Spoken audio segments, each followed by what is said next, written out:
veíamos en el bloque anterior, durante la semana estaremos analizando las emergencias naturales que en estos momentos azotan al país. Y en este contexto, la sequía es todo un tema para varias regiones de Chile. Es por eso que cada vez cobra mayor importancia el aprovechamiento de los recursos hídricos y los derechos de agua. Para conversar de esto estamos en el estudio con el abogado socio del estudio Puga y Ortiz y también experto en temas ambientales, Rodrigo Weissner. Muchas gracias por estar con nosotros. Gracias por la invitación. Además, usted fue director general de Aguas. Así es. Por harto tiempo. 4 años durante el gobierno de la presidenta Bachelet. Claro. ¿Qué pasa en este momento con los derechos de agua en tiempos de sequía? Porque hay varias regiones del país que están casi declaradas como zonas de emergencia precisamente por la sequía. Bueno, esos derechos pueden verse restringidos, por ejemplo, ante la declaración de una zona de escasez, como lo define el Código de Agua. Eso quiere decir, literalmente, que todos los derechos de aprovechamiento de agua, los titulares de derechos de aprovechamiento de agua tienen que ponerse de acuerdo de manera de sacar la mínima cantidad posible, de manera que puedan satisfacerse todas las necesidades. Si ese acuerdo no existe, la autoridad tiene una facultad, que es intervenir el río y la autoridad distribuir las aguas. Por ejemplo, dando prioridad al agua potable. Perfecto. ¿Y cómo pasa también en ciertos lugares, como por ejemplo en el Valle de la Concagua, están pidiendo a gritos que se haga un nuevo... Un embalse, exactamente. Sí. Ahí, ¿cómo corren los derechos de agua en ese caso? Bueno, ahí hay un proyecto muy antiguo que se llama el embalse Puntilla del Viento, en el río Concagua. Es un embalse que fue inaugurado en el gobierno de Allende. Se puso la primera piedra y nunca se construyó. Y efectivamente el Valle de la Concagua es un embalse que hace mucho tiempo está pidiendo a gritos la construcción de este embalse. Este embalse, de llenarse como todos los embalses en Chile, se llenan con unos derechos que se llaman eventuales, que son los derechos básicamente que van en invierno, las aguas que van en invierno que no son aprovechadas y que en vez de irse al mar, se llegan a estos embalses. Ahora, son obras muy caras que requieren, en el caso de Puntilla del Viento, como está en este caso, de un impacto ambiental no menor, hay que relocalizar cerca de 400 familias, entonces no es fácil, versus la necesidad de los agricultores de darle más seguridad de riego a las hectáreas que hoy día están y se ven amenazadas por esta sequía. Por lo tanto, el problema de este embalse más que nada sería, obviamente, las obras de mitigación que habría que hacerle, pero es un tema económico, no es un tema de que ahí hayan derechos, por ejemplo, que se vayan a traspasar. Los derechos ya lo tiene el Estado, la Dirección de Obras Hidráulicas. Siempre que la Dirección de Obras Hidráulicas empieza a estudiar un embalse, lo primero que hace es pedir los derechos de agua.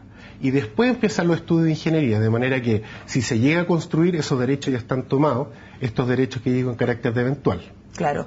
¿Qué pasa con el agua en términos más profundos en Chile? Porque había un proyecto de ley que quería que el agua fuera considerada, consagrada en la Constitución como un bien estratégico o bien nacional de uso público, eso.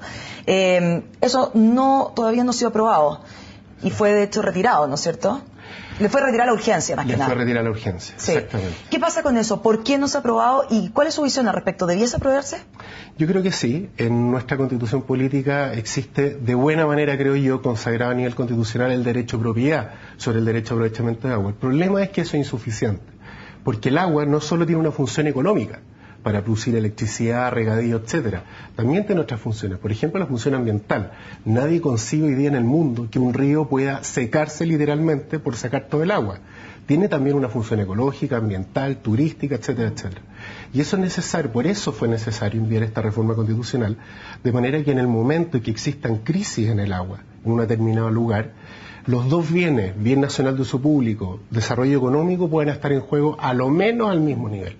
Esto también es para los glaciares, ¿no es cierto? Los glaciares tienen una categoría bastante peculiar y es que en Chile no está consagrado en la Constitución.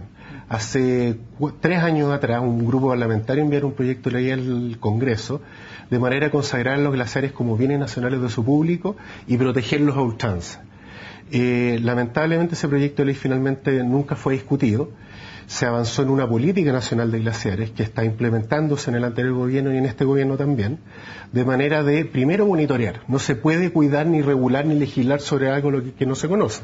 Lo que sí sabemos es que cerca del 50% del agua dulce en Chile depende de los glaciares, desde por lo menos la región metropolitana del sur. Entonces, si queremos considerar el otro tema del agua como bien de uso público, en la Constitución los glaciares también suena bastante obvio que así sea. Así es, tiene que ser bastante obvio. Yo diría que hoy día la legislación chilena permite tenerle una mirada, por ejemplo, de precaución. No debemos olvidar que hay muchos proyectos mineros. Yo diría el 70% de los proyectos mineros en Chile está en la alta montaña, que es justamente donde están los glaciares. Claro. Entonces, un cambio que se introdujo en el gobierno anterior fue que todo proyecto que interviniese un glaciar debiera pasar por el sistema de evaluación del impacto ambiental solo por el hecho de intervenir un glaciar. De manera que los proyectos que hoy día están en carpeta, por ejemplo, Codelco tiene uno, está sometido al sistema de evaluación de impacto ambiental y ya nadie pudiese plantear, por ejemplo, la posibilidad de dinamitar un glaciar o trasladar un glaciar. Bueno, el caso más emblemático ahí fue el de Barrick Gold, ¿no es cierto?, de Pascualama. Exactamente. ¿Qué pasa ahí también cuando hay estas pugnas entre el agua para la minería y el agua para los agricultores? ¿Cómo se resuelve eso en Chile? Es un muy buen tema. Yo creo que lo primero que hay que hacer es desmitificar ciertas cosas. El uso del agua de la minería en Chile solo alcanza el 6%. Por lo tanto, estamos hablando en caudal, para que tengamos una de magnitud, cerca de 40 metros cúbicos por segundo. Es decir, el canal San Carlos. Perfecto. La cantidad del canal San Carlos, todo lo que se usa en minería en Chile. De manera que el uso de la minería a nivel nacional todavía es marginal y se prevé que aquí a 25 años no vaya a subir más del 2%. Además, que la minería lo que está haciendo es hacer cada vez más eficiente. Por cada tonelada de cobre tratada, antes se usaba, por ejemplo, 1,6 metros cúbicos por segundo, hoy día se está utilizando del orden del 0,7 metros cúbicos por segundo. Entonces usted dice que no hay tanta pugna. Hay pugna porque son locales. Hay algunos que han dicho, sí, hay algunos que han dicho que incluso la minería es la que secaba parte de los valles en el norte. A ver, eso no es así, por lo menos en el Valle del Copiapó. En el caso del Valle del Copiapó, a la fecha, el uso de la minería no alcanza al 12%. Por lo tanto, el uso hay intensivos en la agricultura. El uso consultivo, es decir, el uso que se retira del río, en Chile sigue siendo en un 72% parte de la agricultura. De manera que la minería efectivamente no está haciendo un uso intensivo a nivel nacional, pero sí lo que está ocurriendo es que los caudales de retorno al río, cuando uno riega, hay un caudal de retorno al río. Supuesto. La minería utiliza esa agua y la consume completamente. Y no la devuelve. No la devuelve. Entonces, ahí efectivamente lo que se está imponiendo a la minería a través del sistema de evaluación de impacto ambiental es que tienen que a lo menos dejar la situación tal cual como está, no agravarla. Y por eso están entrando la desaladora, por eso están entrando el tema de los relaves pesados, por eso, etcétera. Hay una serie de proyectos que hoy día, por el sistema de evaluación de impacto ambiental, están más restringidos en el uso del agua dulce. Perfecto, Rodrigo, muchas gracias por esta entrevista. El agua sí quedaba para harto tema. Así es, muchas gracias por la invitación.